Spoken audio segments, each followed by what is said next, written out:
Ooh, patch notes dropped. What a reveal. Gonna try to make this a little bit quicker, but same time not rushing it. I'm going to assume that you have seen the reveal. If you have not, go and watch the reveal first. It's like a 30-minute thing, and then you can skip PoE2 or you don't. But yeah, I'm gonna assume that you have seen it at all. And this is just going to be a summary of like what I find interesting or what's like stood out to me or like I care about. So it's like not super conclusive about everything. For that, there are very long videos elsewhere.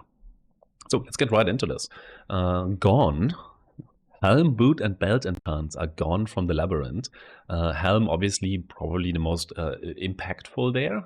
They are baked into these new gems. Sure, get that. But we don't really have the info yet.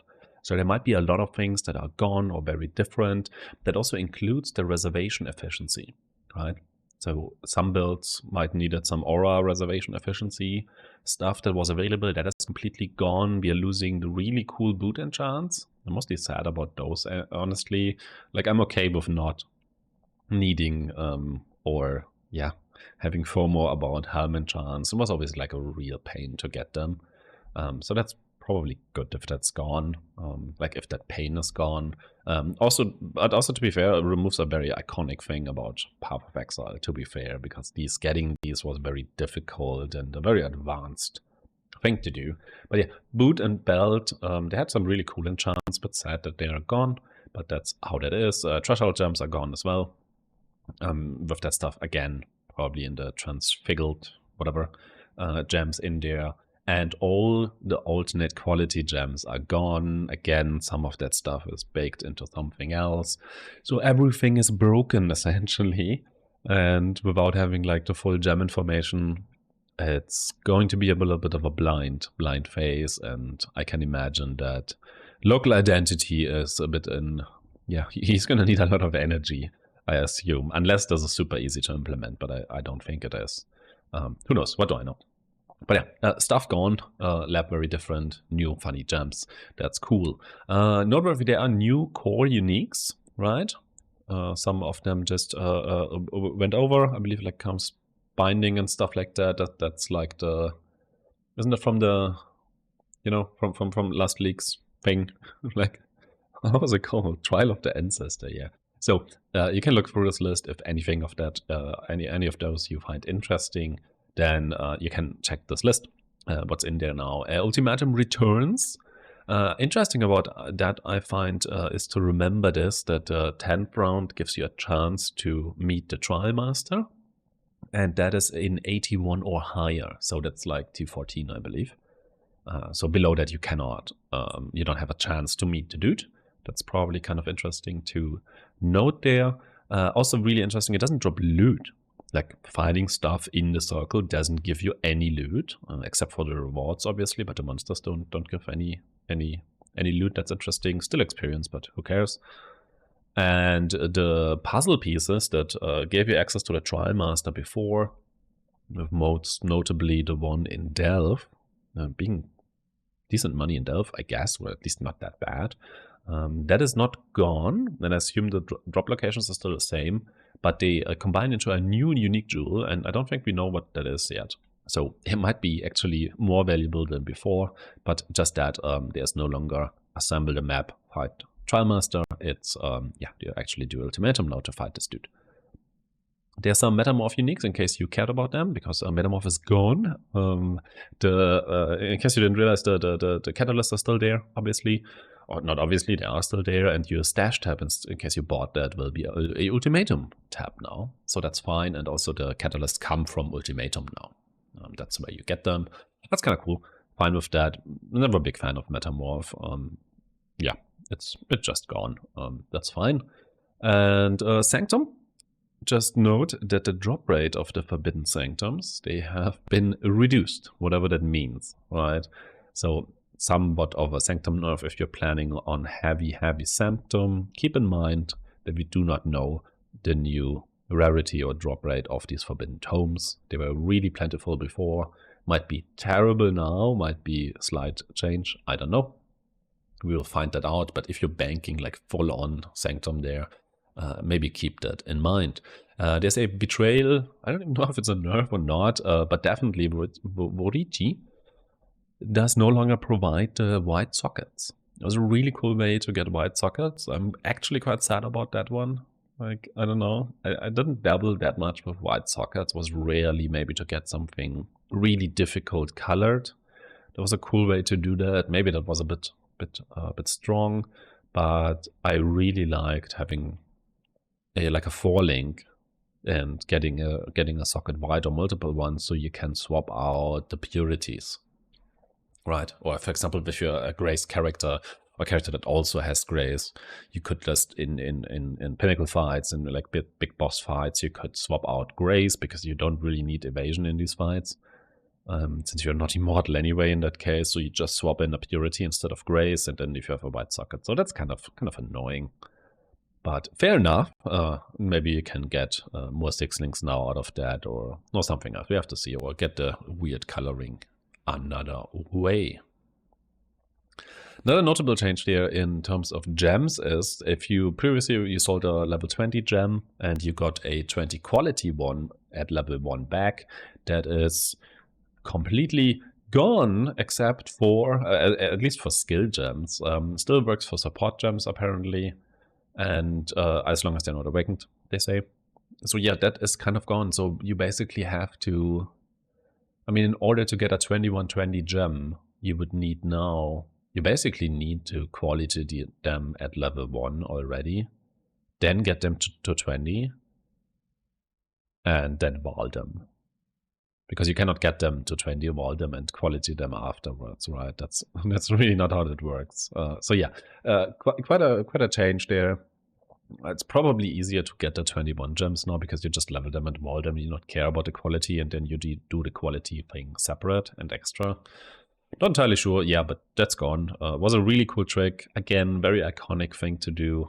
Gone from the game, like another heavy knowledge thing that they removed, but that's fine. Yeah, there is the thing. Yeah, I already said it here. Where is it here? The alternate quality gems are completely gone. We will see what the actual gem reveals is. Interesting one in that case, because that's one of the 2 poison nerfs in this entire thing. Obviously, they're poison nerfs, at least to some extent. The alternate quality, the Divergent Herald of Agony, provided an extra 20% chance to poison. That's kind of super relevant for spell-based poison builds, because with that, they could skip the mastery, the curse mastery, essentially, and that would have that saves a lot of points. Because you can anoint the Whispers of Doom for the additional curse, or the ones that used Anathema, the ring that sets your curse limit to your maximum power charges. So in these both cases, you could skip a bunch of points, and typically these builds are very point starved anyway, so that is gone. And I do not know if Herald of Agony will actually get this extra transfigured gem stuff, because they said it's like main damage skills that you would 6-link typically, and not like support and utility gems and stuff like that. I don't know if they consider Herald of Agony a 6-linkable skill. It probably is. I mean, I've seen builds with it. So maybe it gets a funny version. We will see that. On the other hand, there's also like travel skills in the examples. Like, I mean, they said it's only like gems that you would use as main damage and 6-link, and then there's like Flame Dash. So maybe, I don't know, either they didn't know what they were talking about, or some stuff's changed, or travel skills are in general also like included because they can do fun things. Maybe it's one of the 2. Maybe Herald of Agony or all the other heralds do get their own version. It's not too unlikely, I believe, because you can use them as an actual damage skill thing, so that's fine. Grand Spectrum unique jewels, also pretty interesting. They typically dropped from, you could even get them during the campaign already, as they dropped from the end of the labyrinth. And that is no longer the case. Now you have to, I mean, maybe you have a reason to open like all these funny chests in lab now, because they drop from these like silver chests, I believe, whatever they're called, these troves and Emperor Vaults, or however all that stuff is called. So you cannot just rush to the end of the labyrinth, is basically the thing, to get Grand Spectrums. That should make them significantly rarer, I believe, in terms of how many people acquire them randomly, especially in early days in the league. They can be very cheap because people just randomly dropped them and sold them comparatively cheap because it's so early and they just want any chaos or whatever. I didn't know better. So there's kind of a flip gone there, possibly at least. In terms of skill gems, I'm going to go over a few that I find interesting. Arcane Cloak gives you like a bigger shield now, which is interesting, but lower duration. So that affects the mana stacking stuff to some extent. There's the Armageddon brand thing, which is interesting because the quality gives more damage, with hits against branded enemy, but less cast speed. But I mean, that's interesting for Armageddon brand itself. I don't think this works with the recalling. And my reasoning is that if you recall the brands, they are not attached and they like immediately hit. So that first hit, there's nothing attached, so the enemy is not branded, so it should not work. But the second activation after that should work again. So I don't know. It's not as good. First I was like really like, oh my god, they buffed the recalling stuff. But no, not really, because if you recall them, then they're not branded. So yeah, there's that. Still interesting. Armageddon brand was so weak before anyway, so that's fine. Bone Shatter, I'm not even sure if this is a buff or not, but you get more damage per trauma, and I'm not entirely sure if this also massively increases like the damage you take back. If it doesn't, then this is pure buff. I don't see like the stun duration, who cares? So that might be really cool.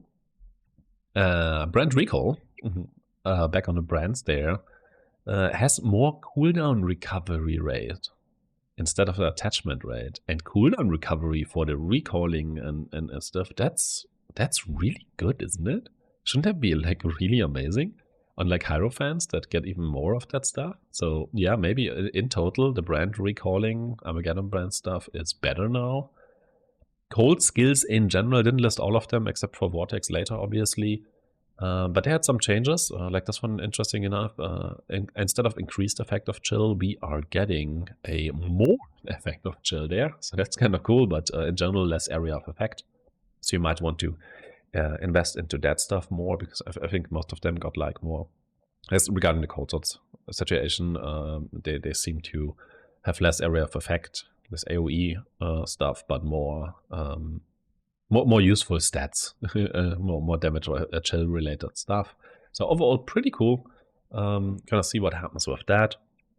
Cyclone is really interesting, like super reworked there. I mean, there's no longer stages. If I'm reasoning this correctly, there's no stages, there's no build up, there's no longer first hit doesn't do anything, and it gets like strike range stuff like that, and you have more movement speed now on the default quality. So in general, I read this as Cyclone is significantly simpler now and moves faster. So that's interesting for Cyclone itself, I find. Also for the mana bond stuff. And any other trigger-based like Cock stuff, or I don't know, cast by channeling probably as well, right? And yeah, so all these builds might be a bit more comfy now in terms of that you can actually move around and you're not like super stuck, and you might not be so bound to this like stampede boots that some of the builds used. So that's kind of cool. I think that makes Cyclone more fun, because I feel like it was very off-turning that you just couldn't move, and it was just like weird. Infernal Knives, it's more of a personal interest. It has like more projectiles now and lost projectile speed, which isn't that great, I feel like. It's more interesting for like a Nimbus or the old Helmet enchant, and we don't know, maybe we get that back. Because that one said that you basically fire the projectiles into in a circle. So you don't need to aim this anymore. You get like screen clear just without aiming, which is really comfy. You essentially get the same with Nimbus in case that Helmet enchant doesn't come back in form of a transfigured thing. We will see there. Other than that, the more projectiles, unless I'm like overlooking something, having 2 more projectiles is like really useless, isn't it? I mean, it's great if you have the spread, like Nimbus, but normally you have so many already. Like, it doesn't do anything. And keep in mind, Infernal Knives does not shotgun, right? If you cut out the returning projectile one, if you like have this big cone of like, default is like 12, I believe, projectiles. and you fire it at an enemy, it doesn't matter how many of them hit. Like per going through the enemy, only one of the knives hits them anyway. So yeah, I don't know. Kind of weird. Maybe interesting for like chaining stuff. I don't know. We will see.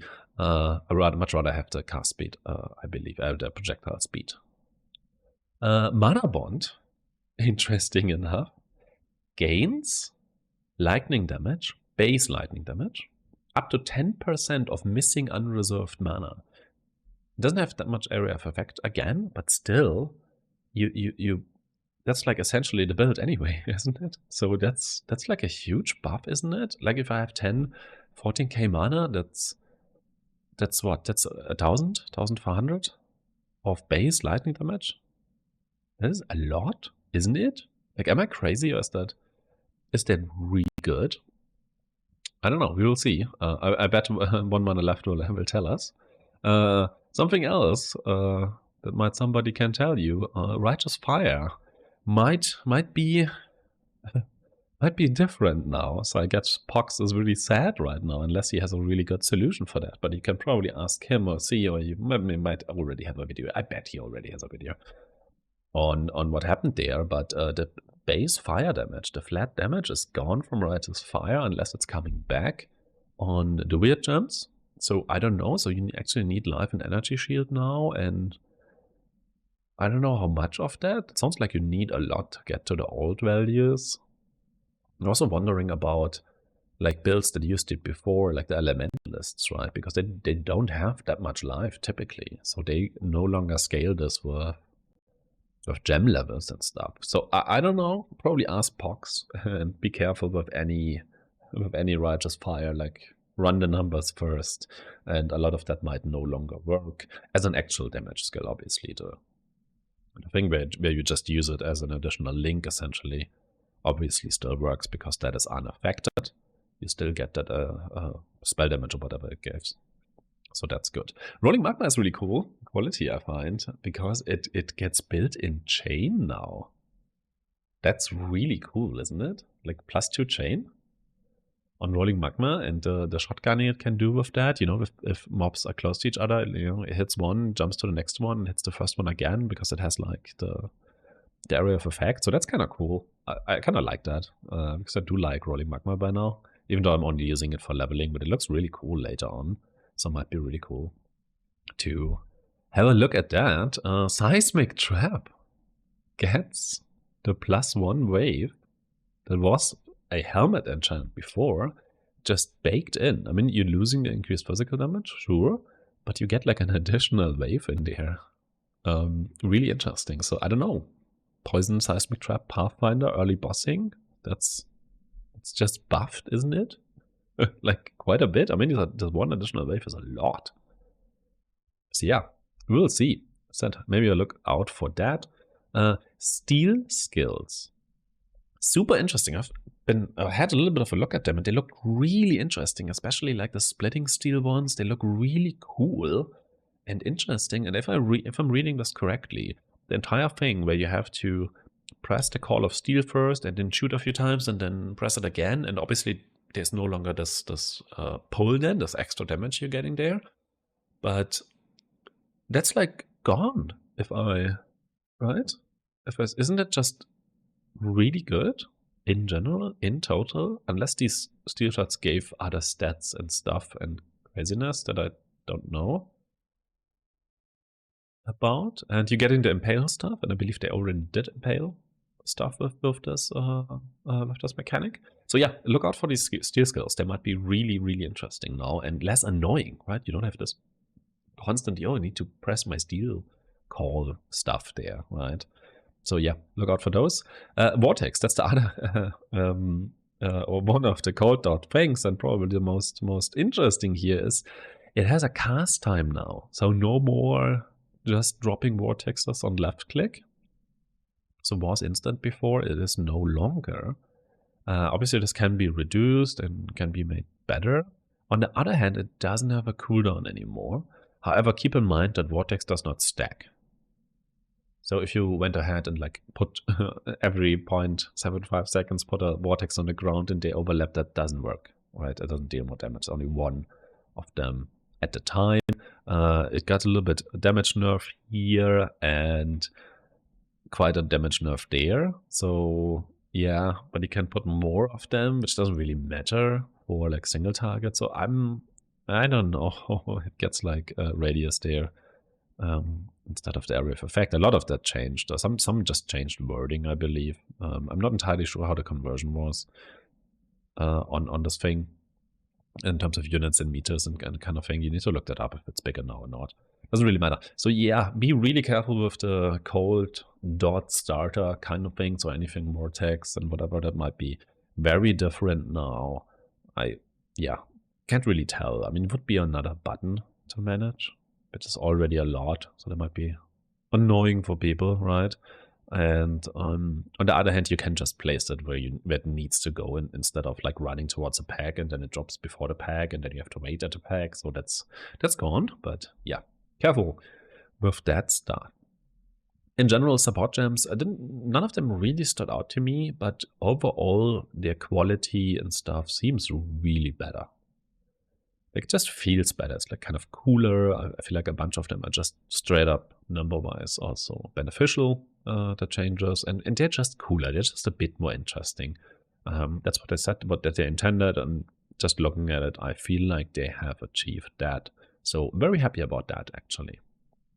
One interesting ascendancy change, I'm not going to play that, but I found it interesting that before, as a chieftain, you had this explode node, right? Like 500% of their maximum life as fire, 5% explode node. And that is now causes enemies you or your totem skill to have this chance to explode. Previously, it was just you killing it. So now you have, like, if you're playing totems with that, you can still explode stuff. So I don't know. That's cool. Sounds nice. Ghost busting. Let's speak of the dead. Keystone, that's the thing where you go in and the torments like possess you, right? And then you run around and possess all the monsters in a map. And then people did that with like in a party or with like 2 characters, right? So they went into a map with a very speedy character. They ghosted everything, right? So get this ghosty buff, which increases loot and things on monsters, and then they would swap to a clearing character and kill everything. Anyway, that was previously per ghost you could ghost 50 minions. Now it's 20, so that is substantial. I don't know if it's still worth it, possibly, but I don't see it worth it in like single player with like swapping your characters, which is horrible anyway. It's like weird. I know it's one of these things where it's like let people do whatever they're having fun with, but it's still a dumb mechanic, isn't it? I don't know. It's gone, possibly, or just nerfed. Have to ask probably somebody that did that a lot, so they can guess or have a good guess on, more educated guess on how much difference that actually makes. Destructive play thing, really cool change there. I find before, if you had a destructive play, that's where the map boss spawns 1 to 3 additional map bosses, which was kind of cool, especially for like, I don't know, some kind of boss rushing as well, either on random maps or on the invitations or something like that. Point is, before, if you killed a map boss accidentally too fast, then Maven would never spawn the other, so you had to like awkwardly wait, and that is gone, so you can just kill the map boss and Maven will still spawn the additional ones. Could be weird behavior probably with the Guardians at some point. It was already weird because they teleport around and stuff. But anyway, you still have to wait for that to happen, and then she needs to spawn the bosses, so there's still time delay. They're not there instantly, but you can no longer skip that. Before, the issue was if you killed the map boss too quickly before Maven said like just up the stakes or whatever, then she would just never spawn them. You just miss out on them. That's gone. Really cool. Really liking that. Uniques. Ashes of the Stars. Here no longer provides 10 to 20% reservation efficiency of skills. It's not nerfed, it's just gone. That's it. So that is pretty big. I mean, with better quality, then Ashes is stronger, right?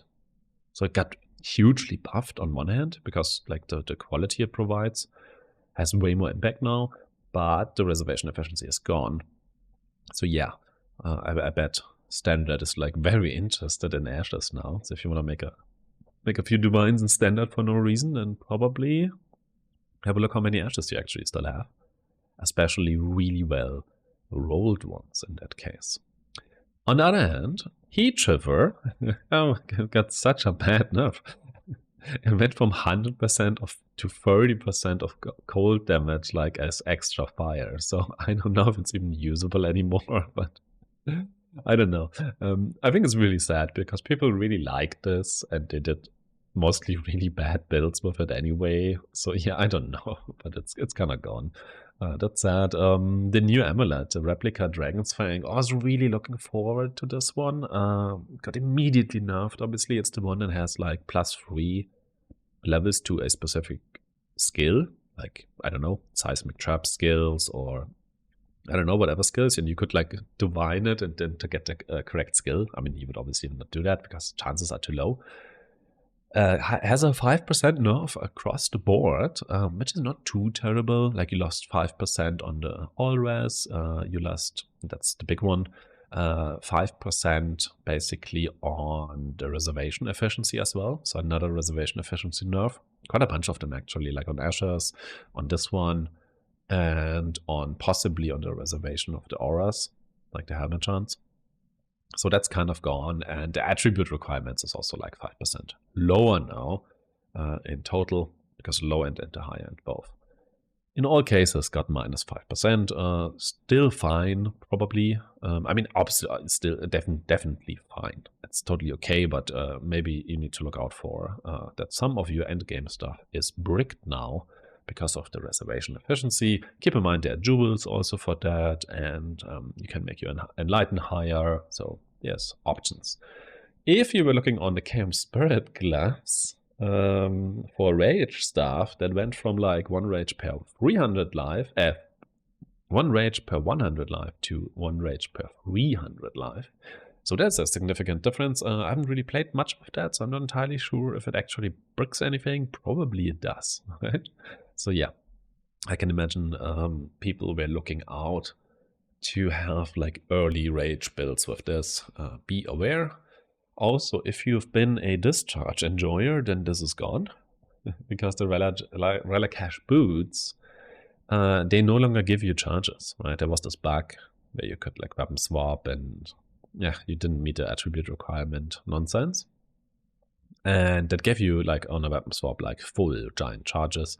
What happens now is that the boots do no longer give you actual charges. You just count at having the maximum amount of charges for, yeah, essentially for any mechanic that says if you are on full, then stuff happens, but you do not have the actual charges anymore. So yeah, discharge gone. Not too surprising. Hinicor's lock can no longer foresee, and I was really excited that they just completely nuked it. But it is only it can no longer foresee the corruption at the Altar of Corruption. That is the Alva double corrupting thing. So yeah, can no longer be used for that. But I don't know how much impact that will have on the market. I think the most. I mean, it was very useful for that, for sure, but for crafting, it doesn't really matter, because if you're mirror crafting and stuff, then you're not going to corrupt the items anyway. So, yeah, I don't know. But that is gone. Bit sad, actually, because it produced nice results. The Maven release all bosses thing is back as a role, right? You can roll it on the invitation, so you can have no invitation. So maybe you need to look out for that if you cannot handle all the bosses at the same time, so you can roll really bad fear that release all at the same time again, which is very fun. Very happy that this is back because of fun mechanic, and then also speeds up the fight if you're super overpowered. So it's just a really fun mod, I find it very interesting. Kirac missions were also in the patch notes, basically. Since the teaser season is so weird and we're not really getting any, we only got this in the patch notes now. And we have Tormented Spirits, Anarchy is Rogue Exiles, Ambush are Strong Boxes, Beyond is back on the menu, as well as stuff for Blight Enjoyers, Expedition is there, and obviously Ultimatum because it's the new thing, or the newly back introduced thing. That one is there. You can see for strategies there. Expedition might be actually very interesting, and a bunch of the others as well. We're going to do a separate take on possibilities with the new league mechanic and pack size and stuff. You know, I've got some ideas that might be kind of interesting. This is more of a racer thing, I believe, or speedrunning thing. Honestly, look at this thing. This is so good. You can now, if you didn't know, in case you didn't know, if you control left click an NPC, you will instantly open one of its dialogue options, right? In your hideout, for example, if you talk to, what's she called? The old selling lady, this lady everybody sells to. If you control click it, it immediately goes into the selling window, right? So you just control click, you don't have to like select sell items. So that was really cool. But during the campaign, it didn't. It opened like a buying window, I believe, if at all. And now you can basically quick sell during the campaign, and that's really cool. And on Siyosa, you get into the purchase thing, and at Tasuni, that is in Act 4, you get into the trade elimination. Who cares? The first one, really interesting. Other one down here, it sounds a bit weird, like you can shift-click faded items in your main inventory. What that means is if you open like a trade window or a like selling window, and you control click, or you kind of click on an item into the other inventory over there, right? And then you realize it leaves this faded imprint in your inventory where the item was. And if you realized, oh, I don't want to sell this or don't want to trade that, you have to go over to the trading or selling window, find that specific item and click it out of there. And now you can do that in the inventory it came from by shift clicking it, and just like pulls it back from the other inventory. So I think that's really cool, really liking that. Filters, it sounds like okay, gem quality type condition has been removed. Makes sense because they are no longer quality types in that sense. However, this bricks all your filters, I believe, because every filter you load after a new league launch, after patch, will have like a wording, a keyword kind of thing, or like a condition, apparently it's called, that doesn't exist. So all your filters are most likely not going to load. So just make sure you clean out your filters, update all of them, so you don't end up on league start wanting to use a bit of an older filter and you realize, oh, that one doesn't even exist anymore. Don't be that person, right? Bug fixes. Yeah, this one is gone. I actually completely forgot about that. Also in my like what to look out for video, I completely forgot that there was this impending doom bug that got hotfixed and back in basically, and then they already said, hey, we're going to remove this in 3.23. That means an impending doom interaction is gone. Maybe not on the occultist, might still be fine there, or there are other ways to do this now, but be very careful. This has been reinstated, and impending doom, as most people played it, is basically no longer functional. And last but not least, another poison, obviously. I mean, apparently it's a bug fix, and I'm not entirely sure how this is actually impacting everything, because it means that if you have projectiles with returning projectiles, then when they return, they deal significantly less damage. And apparently that did not apply to ailments. So ailments did full damage on the returning projectile, and that was wrong. It should never have worked like that, so that's actually a bug. I'm not entirely sure how much that impacts the PUBs we did before, because we always did it custom anyway, because PUB cannot handle that. So you put in like a custom less projectile damage stuff. So maybe that was, I believe that was already factored in, but in playtesting it was obviously not, right? So probably it felt not unsignificantly better than it should have, because the returning, like the second hit, isn't as impactful anymore as it felt before. So yeah, something to keep in mind there. Fine. It was long. Too long, actually. It's kind of fine. Okay, tell me what I missed, basically, what you find really interesting, but that was mine. Gonna have a look at the league mechanic and stuff next. Yeah, bye.